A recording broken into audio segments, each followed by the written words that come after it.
Fala galera, sejam muito bem-vindos ao Esporte Coletivo. Tô aqui hoje para trazer as novidades, o que tem balançado aí o mercado da bola.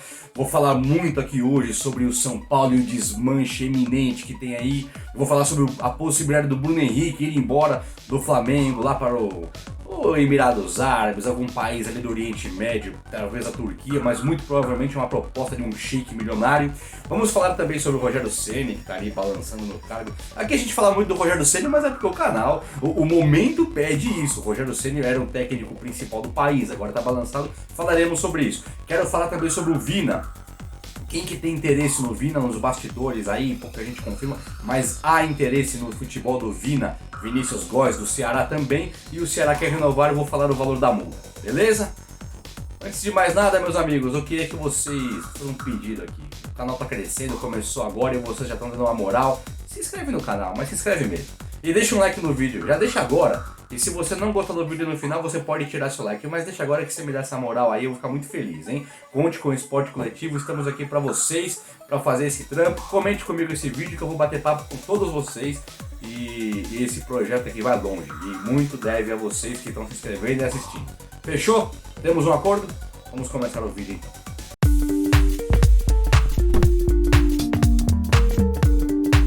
Pessoal, todos os assuntos aqui são importantes, mas um tema absolutamente delicado é o tema Rogério Ceni e a possível venda de Bruno Henrique do Flamengo. O Rogério Ceni é um técnico que ele teve ali um momento meio conturbado no São Paulo. Ele começou a ser o técnico, chegou com inúmeras ideias, um técnico, um assistente técnico inglês, que é o Michael Beale, trouxe um francês para cuidar da logística do time, e ele tinha ali umas ideias inovadoras do futebol trazidas da Europa. E no São Paulo os percalços dele foram muito estruturais, muito da questão do Leco, presidente, que vendeu o time dele em trânsito ali, ele estava no meio de um trabalho, foi demitido e ele assume com Fortaleza.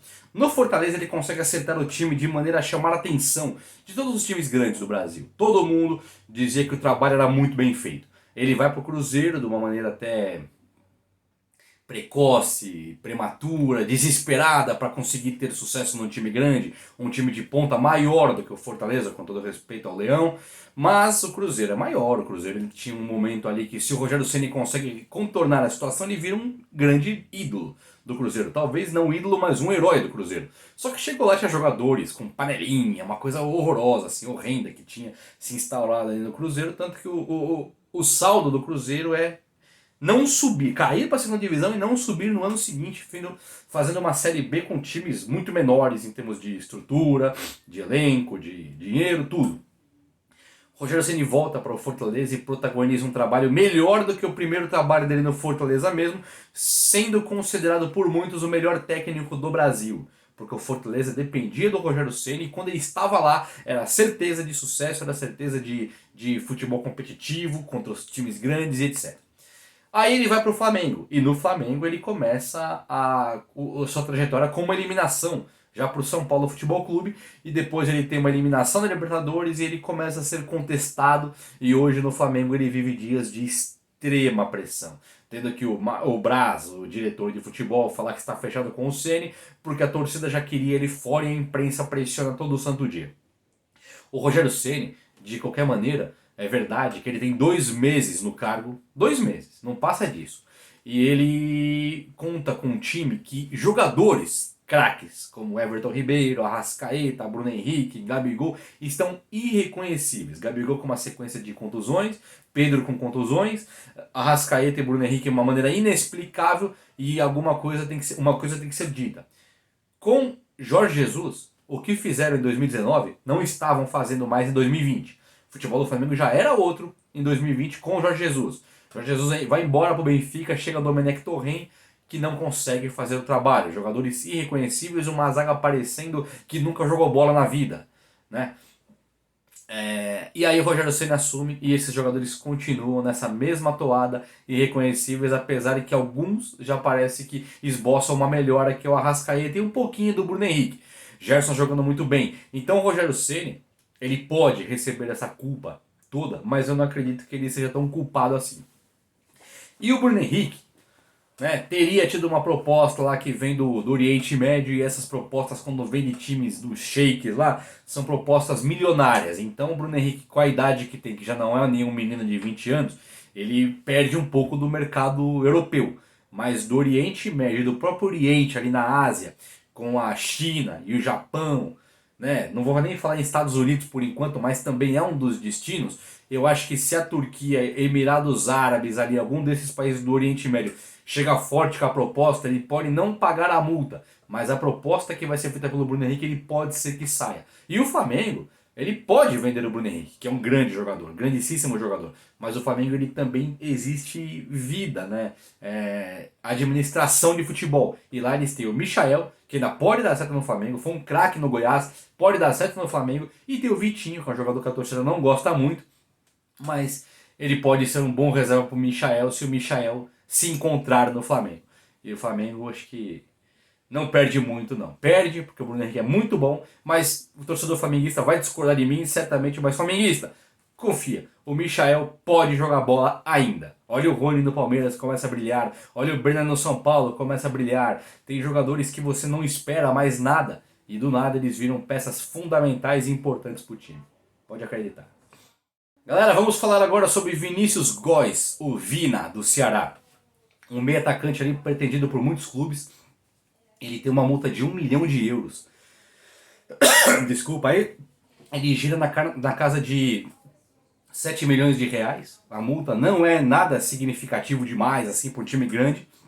Um time do primeiro escalão, né, do Brasil poder contratá-lo. Então o Ceará começa a querer já renovar o contrato com o Vina, e o Vina ganha um salário baixíssimo, de 200 mil, 250 mil reais ali por mês. Não é baixo, como um salário, pelo amor de Deus, mas é um salário baixo pro formato do futebol.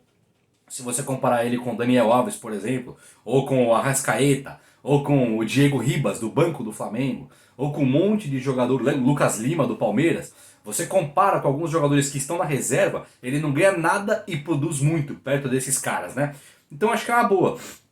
Muito São Paulino queria muito o Vinícius, o Vina. Muito palmeirense considera que não é o momento, mas se chegar é um bônus. No Corinthians cairia como uma luva. No Flamengo, talvez, para compor elenco ali no lugar do Diego Ribas, que deve sair, poderia ser uma boa. E Fluminense, Vasco, Botafogo, todos os outros times que eu disser aqui, Cruzeiro, o Atlético Mineiro, o próprio Grêmio, o próprio Inter, qualquer time que o Vina chega hoje, eu acho que ele já chega, já pega a camisa titular e sai jogando. Então, um grande jogador, e o Ceará eu acho que dificilmente segura. Basta saber o destino dele, mas o destino eu considero aí que por esses 7 milhões, tendo o desmanche do São Paulo, que eu vou falar agora no próximo bloco, e tendo um Corinthians precisando se reerguer, eu acho que o destino dele é São Paulo ou Corinthians, e vamos esperar as cenas dos próximos capítulos. E falaremos agora de São Paulo Futebol Clube e o desmanche que está aí para acontecer. Bom, galera, falando agora de São Paulo Futebol Clube, o São Paulo ele vive um ano, tô falando 2020, tá?